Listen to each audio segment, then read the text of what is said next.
Magandang umaga mula sa Pag-asa Weather Forecasting Center. Narito na ang lagay ng panahon ngayong araw ng Miyerkules, February 28, 2024.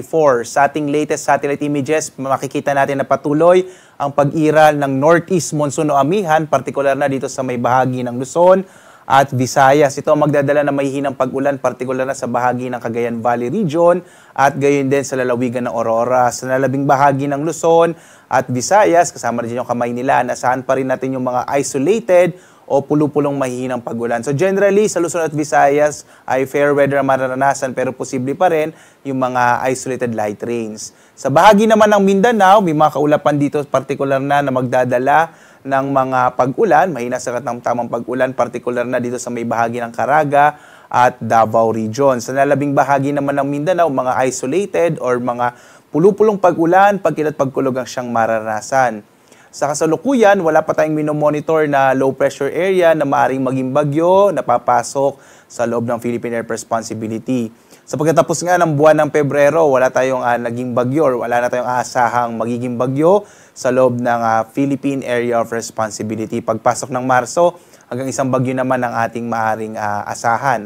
0 to 1 yung ating ina-expect na mabubuong bagyo sa buwan ng Marso.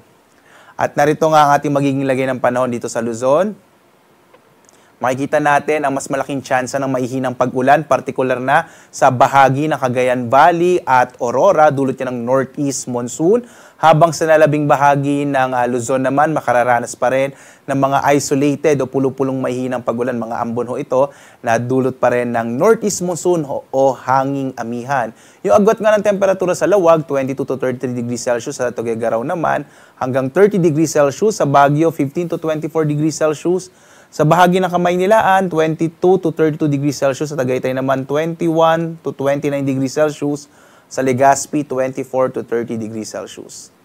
Dumako tayo sa Palawan, Visayas at Mindanao. Sa Palawan, patuloy pa rin ang pag-iral ng northeast monsoon na maaaring magdala ng mga isolated light rains at ang temperatura sa Kalayaan Islands, 26 to 31 degrees Celsius.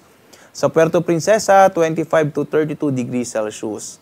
Mararanasan din ang epekto ng amihan sa iba pang bahagi ng Kabisayaan na maaaring magdala ng mga isolated o pulupulong mahihinang pag-ulan sa Iloilo. Agwat ang temperatura ay 25 to 30 degrees Celsius. Sa Cebu naman, 25 to 30 degrees Celsius. At sa Tacloban, nasa 24 to 33 degrees Celsius. Mas malaki naman yung tsansa ng mga pag-ulan sa bahagi ng Eastern Mindanao. Partikular na itong mga rehiyon ng Caraga at Davao Region. Dahil yan sa mga kaulapan na ating mga minomonitor sa kasalukuyan. Iba yung pag-iingat sa lugar na ito, partikular na sa Caraga at Davao, dahil ang mga pag-ulan ay maaaring magdulot ng mga biglang pagbaha o flash flood at mga pagguho ng lupa o landslides. Sa nalabing bahagi naman ng Mindanao, makararanas ng mga isolated o pulupulong mga pag-ulan na may kasamang pagkidlat pagkulog na dulot naman ng mga localized thunderstorms. Agwat ang temperatura natin sa Zamboanga, nasa 24 to 34 degrees Celsius. Sa Davao naman, 24 to 33 degrees Celsius. Sa Cagayan de Oro, nasa 26 to 30 degrees Celsius. At bagamat may amihan tayo, wala pa rin nakataas na gale warning sa anumang bahagi ng ating kapuluan. Bagamat inaasahan natin yung katamtaman hanggang sa kung minsan ay maalo na karagatan, partikular na silang bahagi ng Luzon at silangang bahagi ng ating bansa. Iba yung pag-iingat, lalo na kapag mayroon tayong mga thunderstorms na biglang magpapalakas ng alon ng karagatan. At narito naman ating magiging lagay ng panahon sa mga susunod na araw dito sa Luzon. Nakikita ho natin na posibleng unti-unting na ulit yung hanging amihan hanggang bukas. May amihan pa rin sa Kamaynilan habang sa Baguio hanggang sa pagtatapos ng linggong ito ay makararanas ng epekto ng hanging amihan. Sa Legazpi naman ay mga isolated rain showers and thunderstorms ang mararanasan. So posible pa rin yung malalamig na gabi sa ilang bahagi ng partikular na sa Northern Luzon.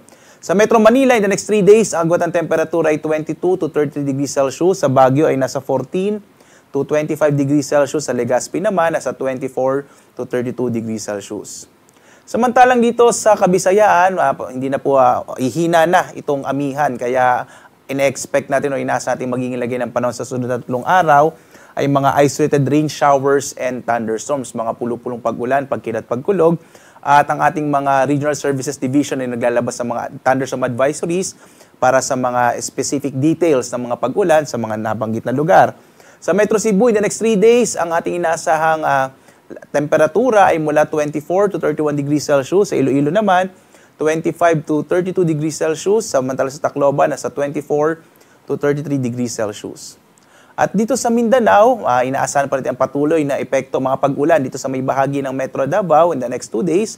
At pagdating ng Sabado, inaasahan natin yung mga isolated rain showers and thunderstorms na mararanasan din sa Cagayan de Oro at sa Zamboanga City. Sa Metro Davao, ang agwat ng temperatura ay mula 24 to 32 degrees Celsius. Sa Cagayan de Oro City naman, 25 to 31 degrees Celsius at sa Zamboanga City ay nasa 25 to 35 degrees Celsius. Ang araw natin, sisikat, ganap na 6:50 na umaga at lulubog, ganap na 6:04 ng gabi.